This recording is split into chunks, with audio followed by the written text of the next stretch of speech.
আজকে রাত্রিবেলা ডিনারে ভাত দিয়ে খাওয়ার জন্য হালকা পাতলা ডিমের ঝোল রান্না করব। তার জন্য আমি নুন হলুদ মাখিয়ে নিয়েছি ডিমগুলোতে।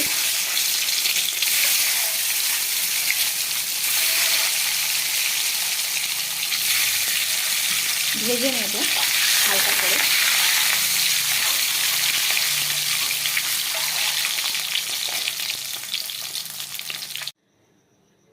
ডিমটা ভাজা হয়ে গেছে। এবার আমি ডুমো ডুমো করে একটা আলু কেটে নিয়েছি। আলুটাকে এবারে আমি একটু ভেজে নেব। আলুগুলো হালকা ভাজা হয়ে গেছে। আমি এখানে একটু আদা রসুন লঙ্কা ছেঁচে নিয়েছি, মানে গ্রেট করে নিয়েছি। এটাই আমি দিয়ে দেব।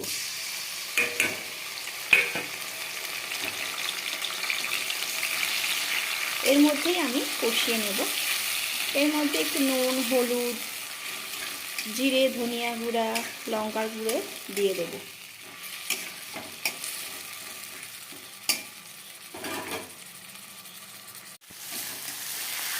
মশলাটা কষানো হয়ে গেছে। এইবার আমি এই গুঁড়ো মশলাগুলো সব দিয়ে দেব।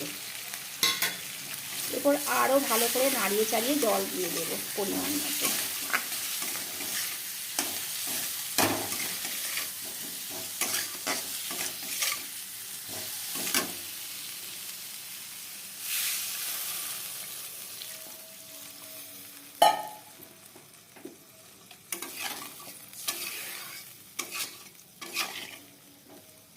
এবারে চাপা দিয়ে দেবো, আলুটা সেদ্ধ হয়ে যাবে। 10 মিনিটের মধ্যে ডিমের ঝোলটা আমার হয়ে যাবে। ডিমগুলো এরপর দিয়ে দেবো ঝোলটা ফুটে উঠলে। রাতে ডিনারের জন্য হালকা পাতলা ডিমের ঝোল হয়ে গেছে ভাত দিয়ে খাওয়ার জন্যে।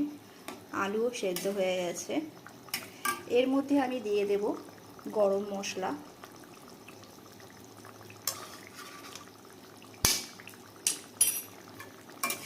এবার আমি নামিয়ে নেব।